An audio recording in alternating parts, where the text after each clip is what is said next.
Raġel ta' 37 sena minn Kirkop tressaq il-qorti akkużat li kien se jqabbad dar f'każ fejn persuna oħra spiċċat mejta.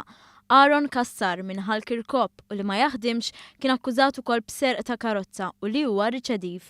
Kien fit-12 ta' frar meta ġriet l-aħbar li Sylvester Farrugia ta' 25 sena kien vittma ta' tiri sparati lejh u spiċċa mejjed.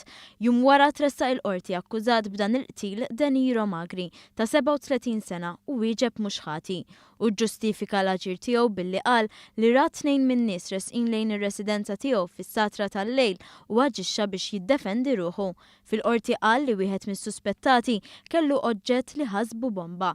L-ispettur Keith Arnaud qal li Aaron Kassar kien arrestat wara li kien identifikat mill-filmat tas-CCTV u kien arrestat għall-ewwel darba jumejn wara l-każ u reġa' kien arrestat tul il-jum tal-ħamis wara evidenza forensika ġdida li sa issa qatt ma kinitx żvelata.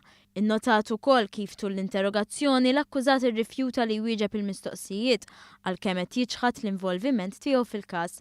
Meta ntalab il-ħelsien mill-arrest il-prosekuzzjoni oġġezzjonat għax qalet li l-akkużat għandu rekord kriminali ta' 13 il-paġna, xi ħaġa li kienet innotata mill-qorti li ma laqgħetx it-talba tad-difiża.